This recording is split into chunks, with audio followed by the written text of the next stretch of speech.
1 ember. Kata suaminya, ini apakah cukup sudah untuk beli baju, untuk beli makanan untuk rumah kita supaya lebih besar? Kata istrinya, belum cukup. Dikeluarkanlah di tanah, cibuk lagi. Bahasa Banjarnya cibuk, bahasa Jawanya apa? Derek lagi, derek lah. Ambil lagi, diambil, ada lagi emasnya, keluarkan lagi. Ambil lagi sampai 3 ember emas dikeluarkan oleh istrinya dari sumur tadi. Nah, kata suaminya, sekarang apakah cukup? Kata istrinya, sudah cukup. 3 ember emas. Kira-kira berapa kilo emasnya tadi? Ini guru ini tahu lah. Sekilo itu berapa? Sekilo itu 1000 gram sekilo ya Allah. Banyak banget emasnya tadi sudah terkumpul, disuruh pilih oleh suaminya. Wahai istriku, silakan pilih. Kamu pilih hidup dengan aku atau kita berpisah, ambil emas ini. Kira-kira ibu-ibu yang hadir di sini bila disuruh pilih yang mana? Pilih emas kah, pilih laki kah?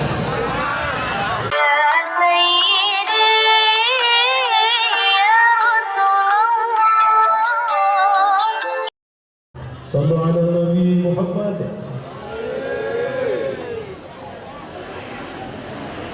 Ulun mohon diri berdiri supaya lebih semangat. Bismillahirrahmanirrahim. Assalamualaikum warahmatullahi wabarakatuh.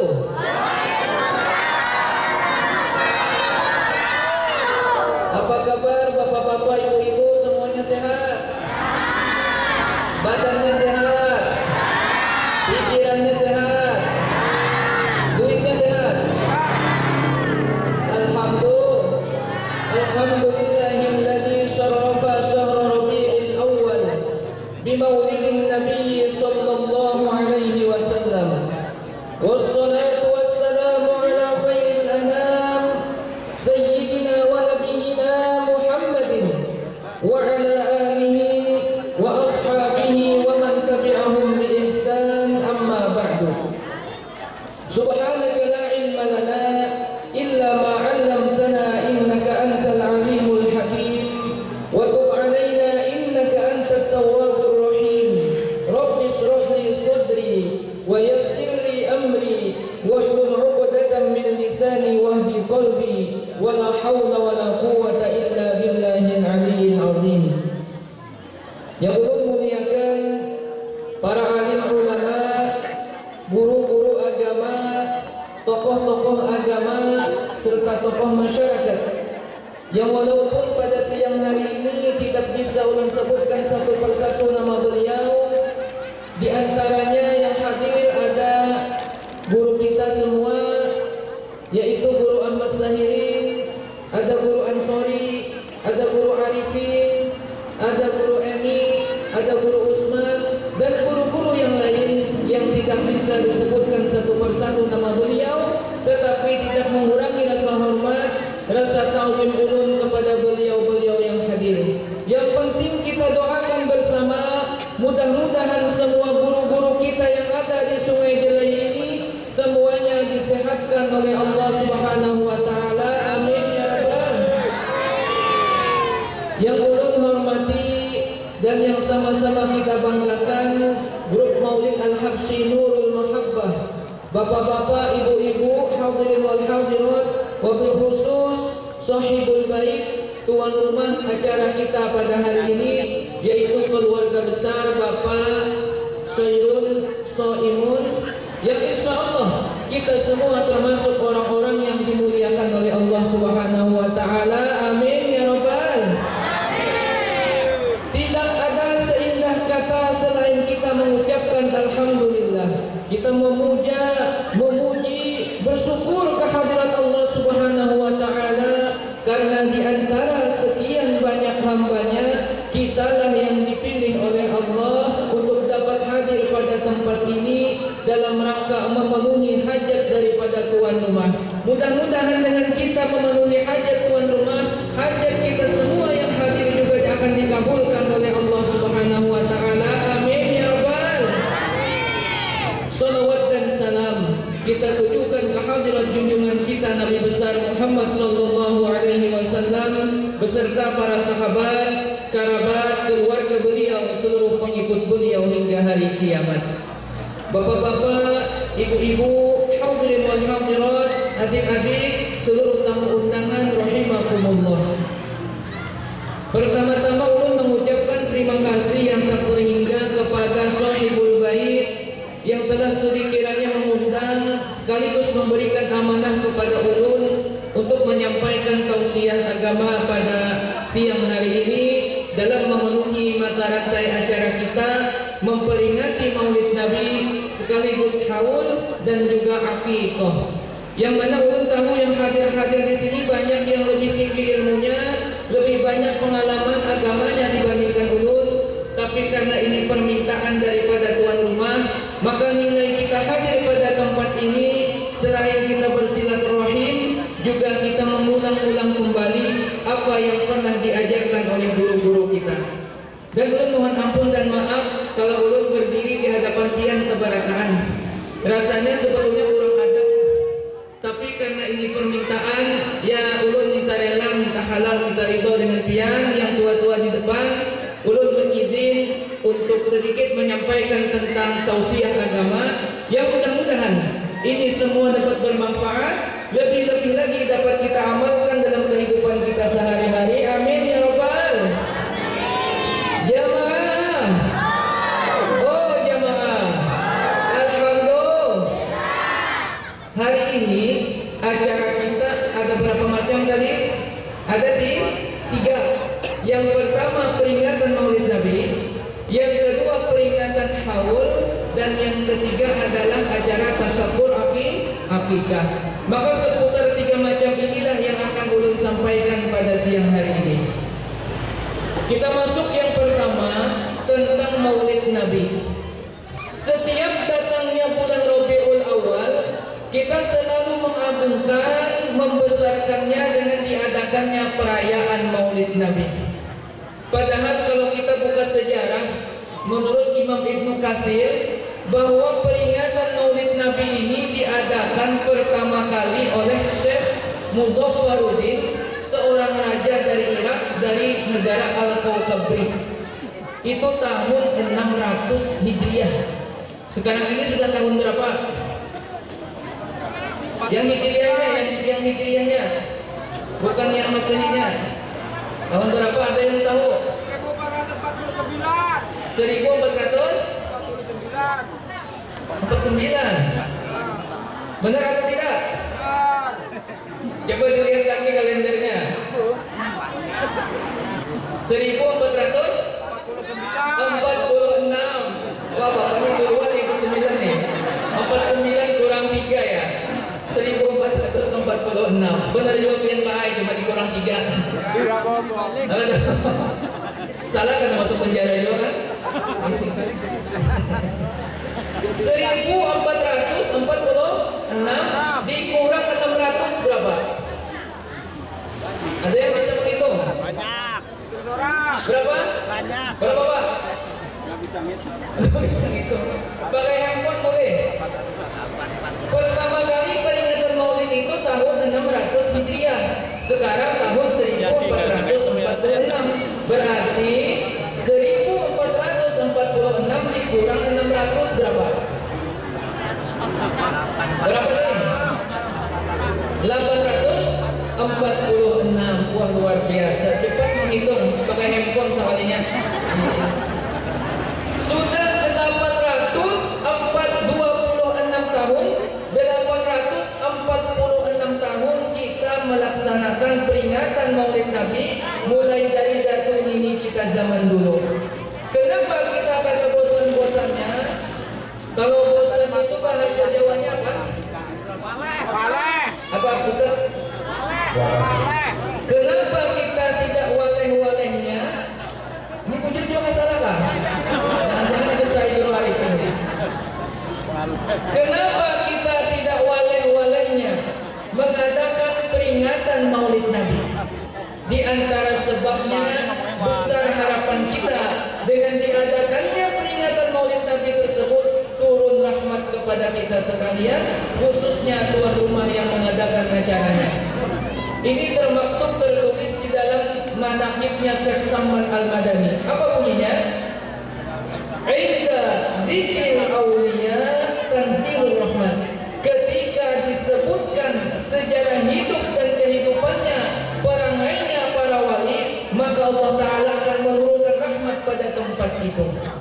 Baru yang kita bacakan sejarahnya wali sudah menyebabkan turun rahmat.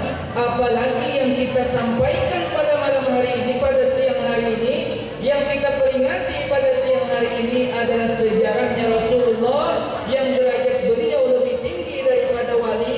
Maka otomatis harapan besar turun rahmat kepada kita sekalian pada siang hari ini. Amin ya rabbal alamin. Salah satu tanda turunnya rahmat yaitu turunnya hujan pada siang ini.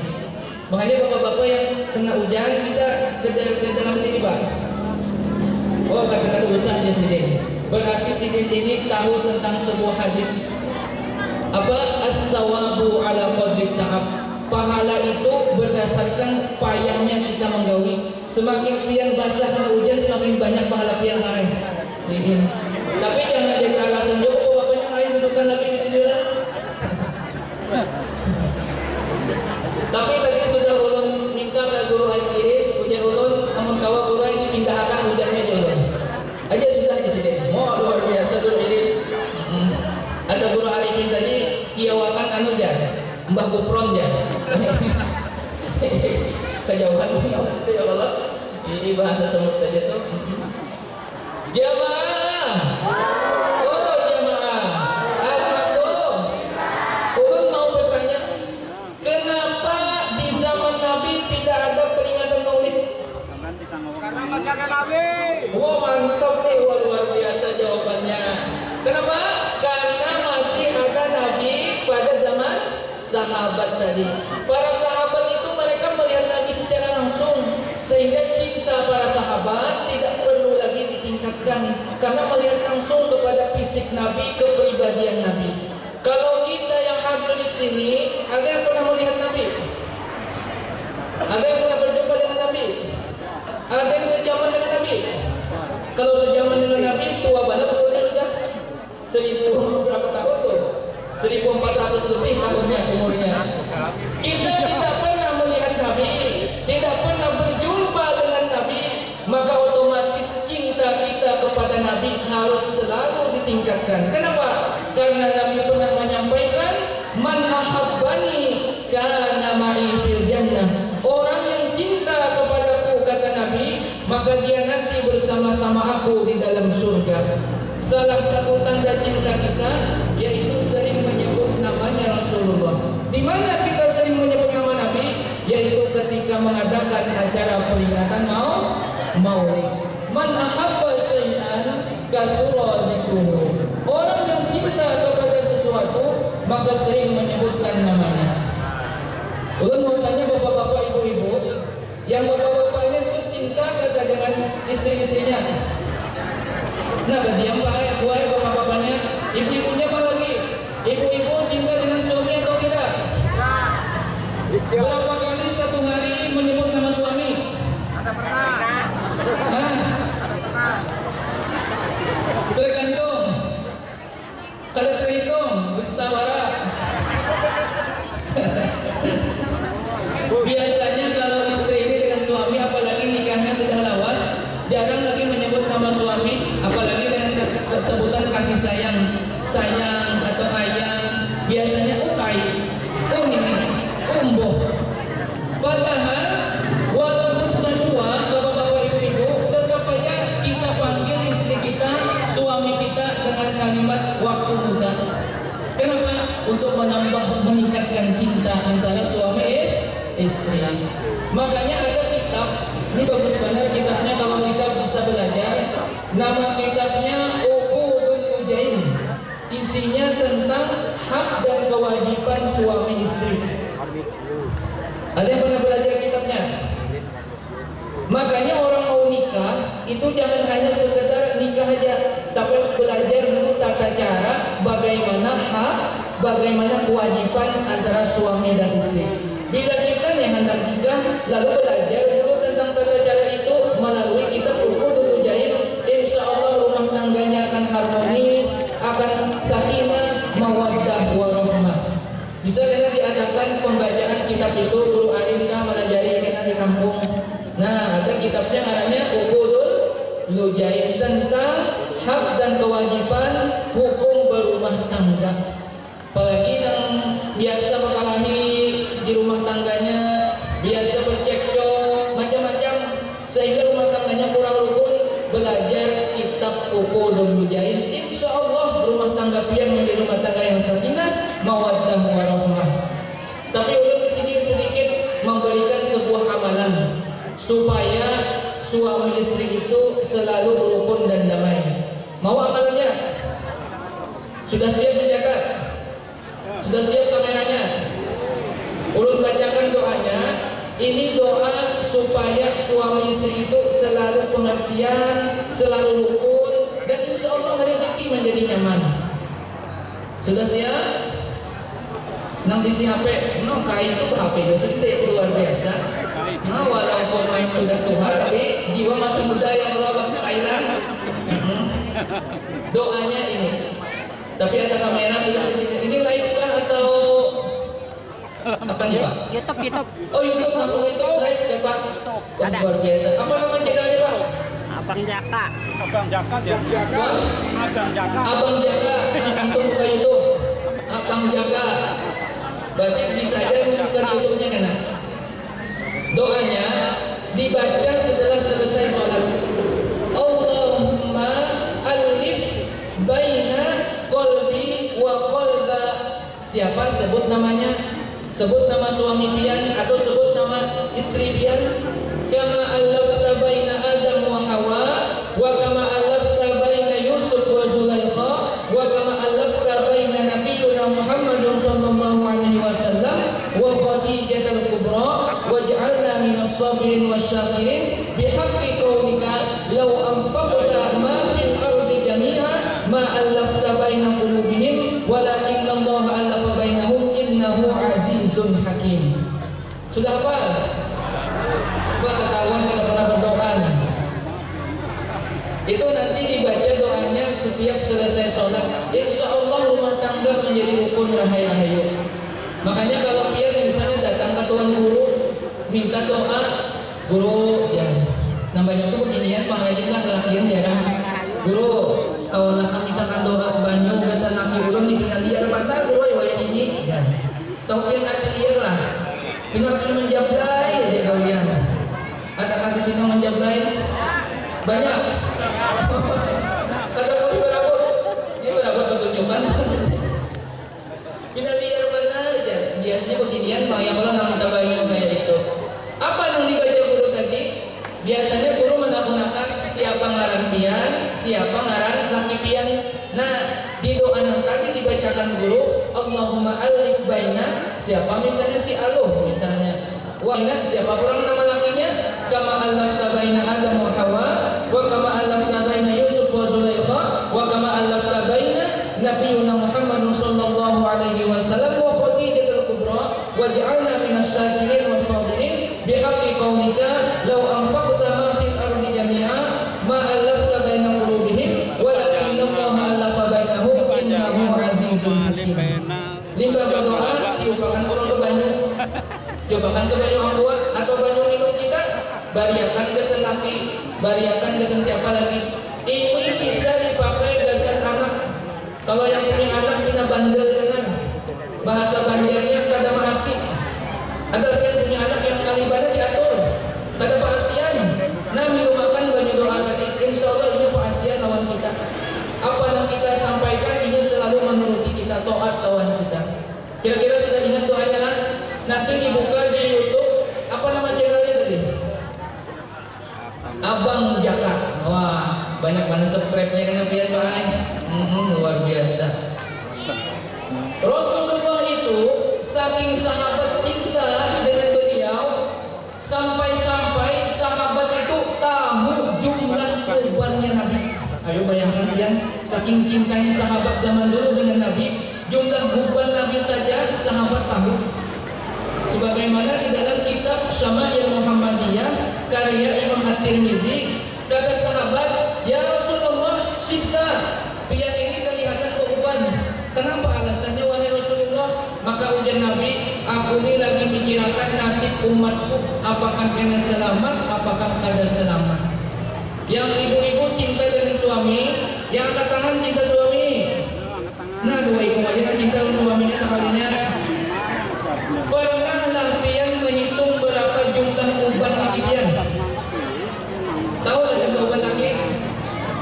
Kenapa pada cinta dengan suami? Bapak-bapaknya lagi, bapak-bapaknya cinta dengan suami. Bapak-bapak cinta dengan istri. Berapa jumlah uban istri pian? Oh, ada hitungan lagi ya. Ya saking banyaknya ya Bapak. Rasulullah itu beruban lantaran mikirkan umat. Kalau kita beruban mikirkan nah, aku sendiri. Kalau pian tentang tahu tentang kepribadian Nabi, tentang fisik Nabi, itu belajar namanya kitab Syama'il Muhammadiyah karya Imam At-Tirmidzi. Di situ pian kau bayangkan sudah kayak apa bentuk wajah Nabi. Rambut Nabi ini ja'dun marbu'un. Rambut Nabi ini ikal, tapi ikalnya tadi bila ditarik, temuli pulang ikal. Tahu ikal jangan? Ikal itu bahasa Jawanya apa? Oh iya, keriting. Iya. Bukan keribo, bukan keribo. Kalau keribo itu kan keras kan rambutnya. Kalau ini rambut Nabi keriting.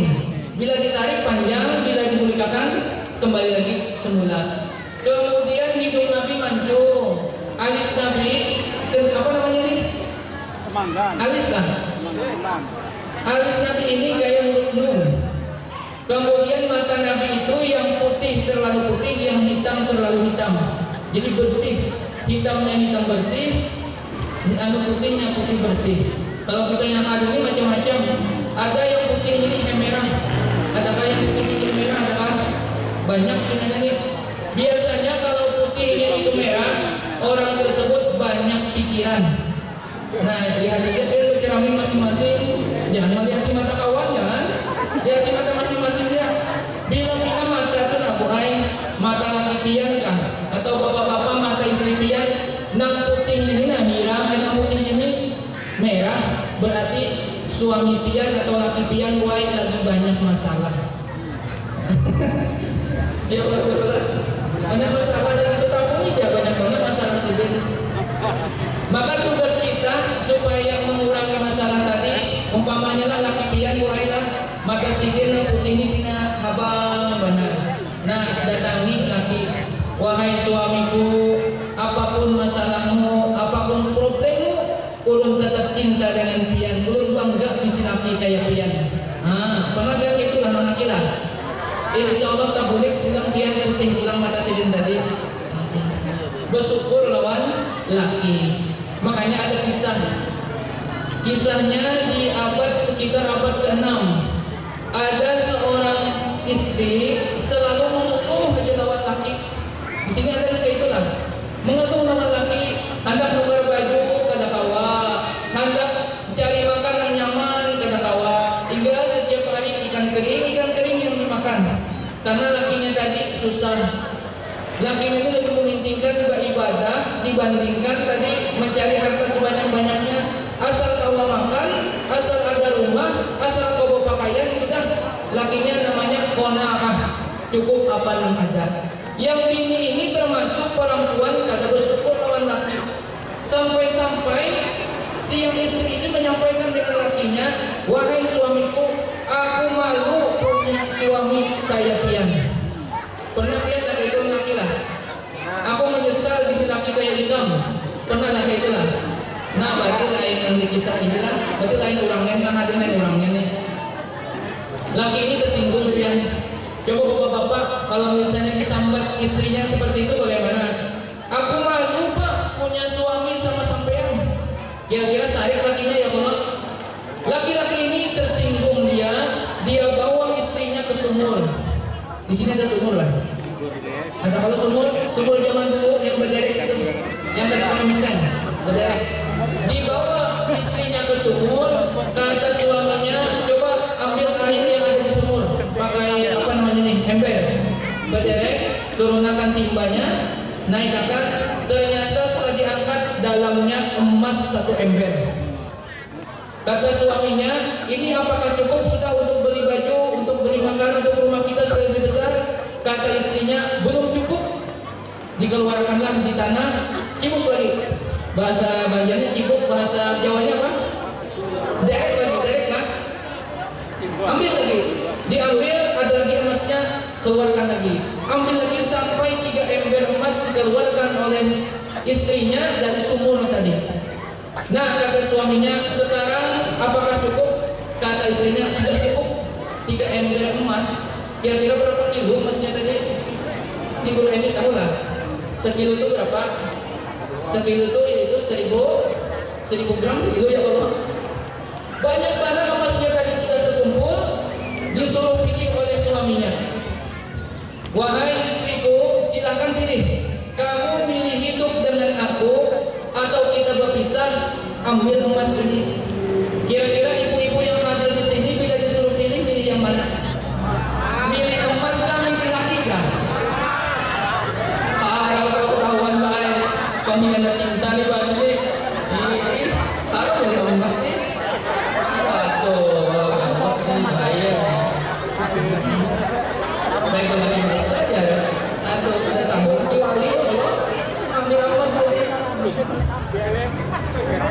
Kemudian si bini ini menawar lawan lagi. Wahai suamiku, kayak ini nah. Ulun kadang-kadang berpisah lawan pian. Kayak apa kalau kita bagi 2 aja emas ini? Emas yang separuhnya kita balikan lagi ke sumur, sisanya kita pakai gasan rumah tangga kita. Kadang udah lagi tetap. Aku ingin kamu memilih apakah diriku ataukah emas ini. Kalau memilih emas, ambil emasnya, kita berpisah. Kalau milih diriku, buang emas lagi ke sumur. Akhirnya istrinya kira-kira milih emas atau milih suami? Istrinya memilih suami. Kenapa? Karena suaminya ternyata seorang wali Allah. Karena suami tadi amalannya hebat, lalu bisa mengeluarkan emas dari sumur. Akhirnya tetap istri tadi menikah dengan suaminya, tidak jadi berpisah dan menjadi keluarga yang sakinah, dan paham istrinya bahwa suami ini ternyata bukannya tidak ingin menjadi kaya, tapi ingin qanaah, cukup dengan apa yang dianugerahkan oleh Allah Subhanahu wa taala. Tahu istri-istri pian baik maka itu. Makanya kalau ada Bu Ai, laki pian punya sumur di rumah, itu coba-coba dikibuk nanti. Kalau ada emas di sini, lakinya bersimpan emas. Jamaah, jamaah, alhamdulillah. Jadi intinya pembahasan pertama kita, kenapa kita selalu mengadakan peringatan Maulid Nabi? Karena kita harapan besar turun rahmat pada tempat ini, khususnya tuan rumah yang mengadakan acaranya. Amin ya Rabbal. Kita masuk pembahasan kedua tentang haul. Haul ini adalah peringatan atau kegiatan tradisi kita di Indonesia untuk mengenang kembali almarhumah yang telah meninggal dunia, wabil khusus almarhumah Ibu Soijab binti Soiman Sujoyo, yang mana beliau telah meninggal sekitar 1 tahun, saudara. Kita doakan bersama, mudah-mudahan dengan berkat peringatan Maulid Nabi ditambah dengan haul di hari ini berkenaan dengan peringatan Maulid Nabi tersebut, almarhumah segala dosa-dosanya diampuni oleh Allah, segala amal ibadahnya diterima oleh Allah dan mendapatkan rahmat di sisi Allah Subhanahu wa taala. Amin ya rabbal alamin. Dan ulun merasakan sendiri perbedaannya tradisi kita di Banjar dengan tradisi di Jawa. Ini kan rata-rata yang mengadakan kan nih masyarakat suku Jawa kan. Kalau di Banjar dia kadang-kadang keinginan bahaulan dengan banyak banget wadahnya makanannya. Banyak banget pulang sangunya pulang di sini. Kalau di sini luar biasa. Ini meriahnya luar biasa sampai-sampai ada panggung seperti ini. Bahkan tadi ada berbagi apa namanya nih? Buku Yasin.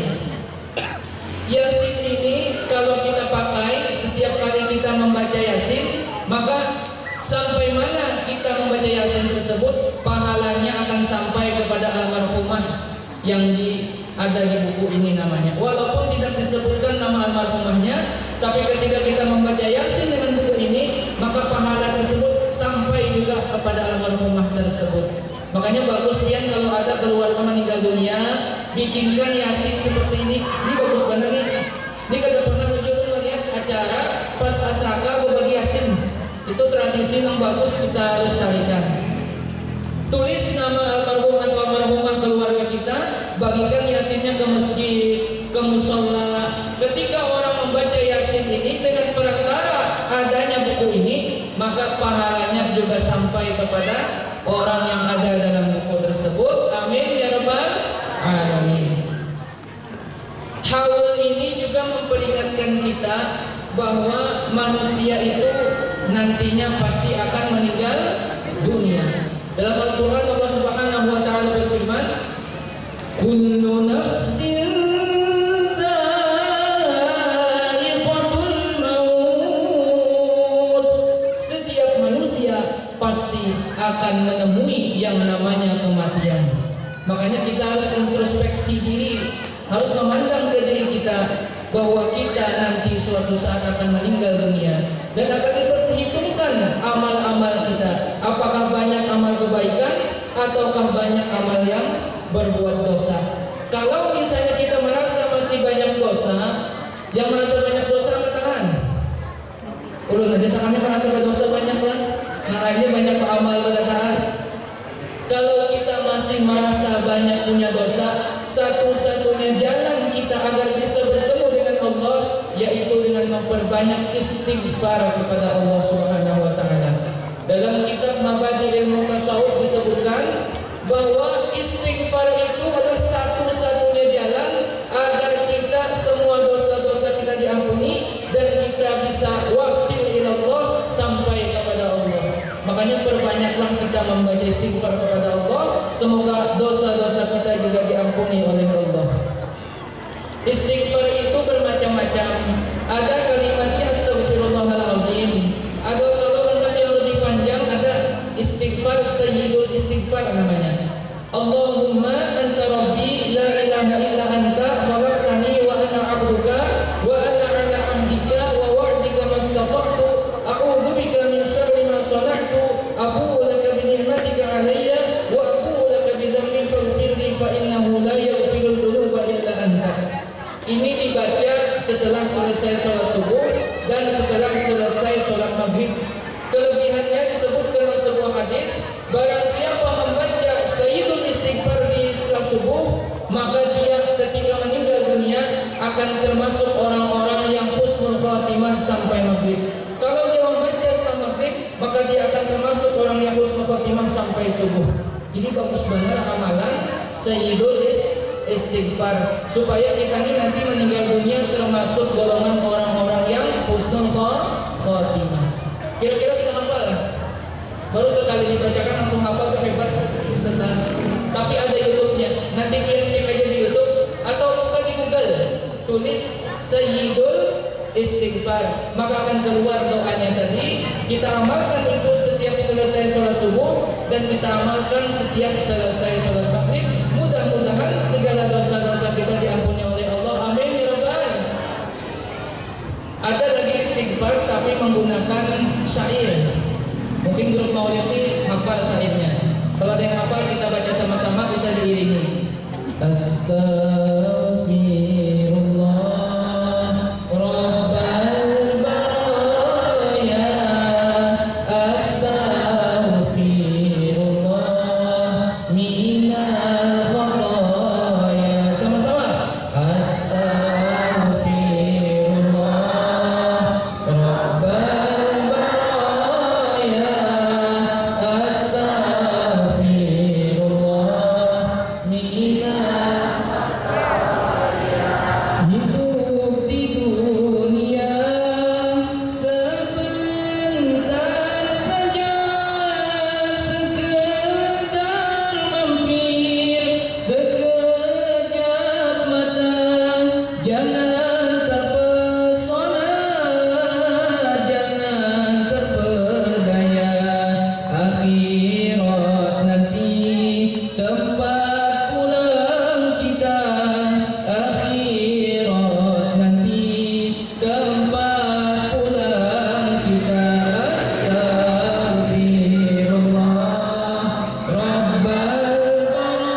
akikah. Dalam sebuah hadis Nabi disebutkan, kullu gulamin rahinatun bi aqiqatihi, rawahu Abu Dawud. Setiap anak itu tergadai dengan akikahnya. Maka makna daripada tergadai ini disebutkan oleh ulama 3 maknanya. Yang pertama dari Imam Ahmad mengatakan makna tergadai itu anak tersebut tidak bisa memberikan syafaat kepada orang tuanya apabila belum diakikahi. Jadi akikahnya penting banget. Apalagi dia punya anak, misalnya belum berakikah, diakikahi anak kita tadi, nanti dia menjadi anak yang soleh, menjadi anak yang solehah, dia bisa memberi syafaat kepada kita nanti pada hari kiamat. Atau bapak-bapak, ibu-ibu yang sudah tua, mohon maaf tadi sampai tua lah kata bapak lah, karena emang sudah tua semuanya nih. Kita semua sudah tua. Bapak-bapak, ibu-ibu yang belum berakikah boleh berakikah untuk diri pian sendiri, yang mana nanti pian di hari kiamat bisa memberikan syafaat kepada orang tua pian sebagai bukti jasa balas pian kepada mereka ketika memelihara kita waktu kecil. Boleh kita berakikah tadi. Itu yang pertama. Makna akikah yang kedua, rohinatun tergadai itu menurut Mulaqani adalah anak ini kalau tidak diakikahi maka dia biasanya banyak mendapatkan kesialan. Makanya kalau misalnya kita punya anak yang kada tapi paham pelajaran, kada tapi pintar, sial terus hidupnya, sekolahnya kada naik kelas, itu coba diakikahi. Kenapa? Karena boleh jadi dengan akikah tadi, dengan tasyakur akikah tersebut, anak tadi akan beruntung hidupnya. Itu makna yang kedua. Makna yang ketiga, akikah itu menurut Imam Ibnu Qayyim adalah rohinatun tergadai. Setiap anak yang lahir itu di urat darahnya ini mengalir juga gangguan-gangguan syaitan. Di urat kita ini, di darah kita ini ada ikatan-ikatan syaitan, gangguan-gangguan syaitan. Maka untuk memutus mata rantai ikatan dengan syaitan tadi dengan cara berakikah. Makanya kayak punya misalnya anak yang sering kerasukan atau anak yang bandel, ngalih diatur, ngalih dijaga, itu coba diakikahi. Barangkali di darahnya ini masih ada ikatan-ikatan dengan syaitan. Insya Allah anak tadi akan menjadi pengurut dengan kita. Dan kalau ada anak yang punya kerasukan, terus bahasa kerasukan tuh bahasa Jawa. Oh, kesurupan. Nah itu bisa jadi ada mata rantai syaitan di dalam darahnya ini. Maka cara memutus itu dengan cara akikah. Kalau yang laki-laki berapa ekor kambing? 2. Kalau perempuan bolehlah dicicil. Misalnya laki-laki seekor kambing, nanti waktu bisa mampu tambah lagi seekor kambing waktu yang lain, boleh? Boleh atau tidak? Boleh. Jadi walaupun kalimat kedua, tapi boleh kita cicil. Misalnya tahun ini mampunya berakikah 1 ekor kambing, tahun depan akikah lagi 1 ekor kambing untuk laki-laki, boleh. Bolehkah berakikah dengan sapi? Boleh. Kiasnya sama dengan berkurban. Kalau berkurban untuk 7 orang sapi, kalaunya berakikah sama 1 ekor sapi juga untuk 7 orang. Kalau hari ini kita akikahnya berapa ekor nih? Tidak tahu tuan rumah. Bahasa Imun, kambing atau sapi? Oh sapi. Sapi untuk berapa orang? Kambing kan sapi? Oh kambing. Berapa ekor kambing? 1. Kedua, 1 ekor kambing berarti untuk perempuannya. Nah untuk almarhumah Ibu Soijem bin Soiman Soijoyo, boleh atau tidak berakikah untuk orang yang telah meninggal dunia? Boleh. Dalilnya dalam kitab Mughnil Muhtaj. Jadi boleh kalau bapak-bapak, ibu-ibu punya orang tua yang sudah meninggal dunia, lalu pian hendak membalas jasa beliau, ingat dengan beliau, pian akikah di sini, maka hukumnya boleh dan sah hukum akikahnya tadi. Sama dengan berkurban. Kalau misalnya pian punya orang tua yang belum pernah berkurban, maka pian berkurban atas nama orang tua meninggal dunia tadi, maka maka hukumnya juga sah. Dalilnya dalam kitab Mughnil Muhtaj. Jadi luar biasa Pak Soimun hari ini mengenang istri beliau sampai-sampai diakikahi di sini. Ini ibu-ibu pun pernah lama akikah yang laki lah.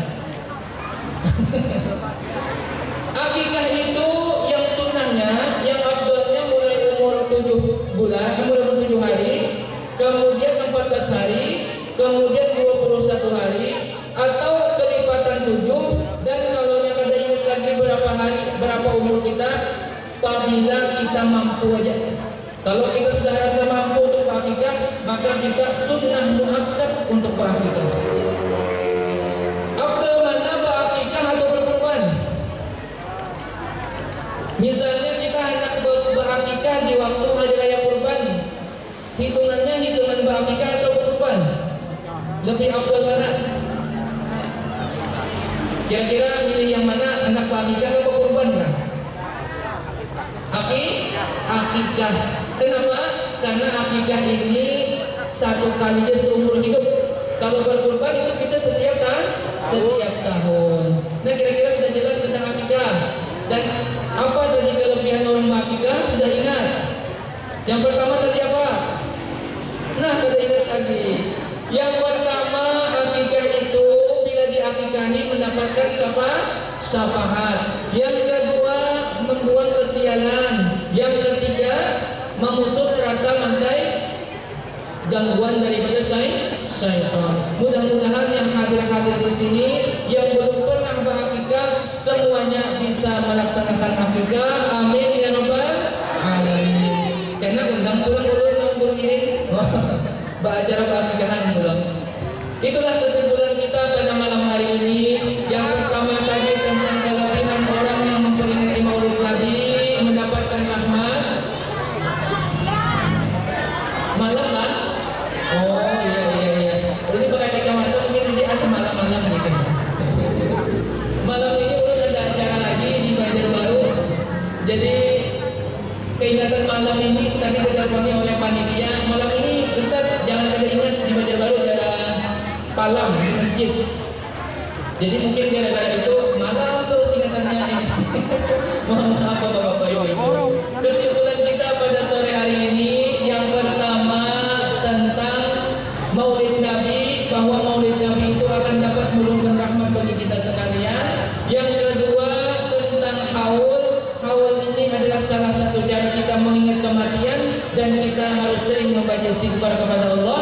Dan yang ketiga tentang akikah, mudah-mudahan kita yang hadir termasuk orang-orang yang bisa melaksanakan akikah. Amin ya rabbal alamin. Mudah-mudahan kita semua dipanjangkan umur, disehatkan badan, diluaskan rezeki, dihidupkan dan diwafatkan dalam beriman, dikabulkan hajat kita dunia akhirat, dihindarkan dari segala macam bala bencana, mara bahaya, huru-hara dan segala macam jenis virus dan penyakit. Dan mudah-mudahan dengan berkat adanya peringatan Maulid Nabi di tempat ini, dengan berkah adanya peringatan haul, dengan berkah adanya tasyafur akikah di tempat ini, Allah Subhanahu wa taala menurunkan rahmat bagi kita sekalian. Kampung kita ini menjadi kampung yang baldatun thayyibatun wa rabbun ghafur, dipenuhi dengan ketentraman, keberkahan, ketertiban, ridha rahmat dari Allah Subhanahu wa taala.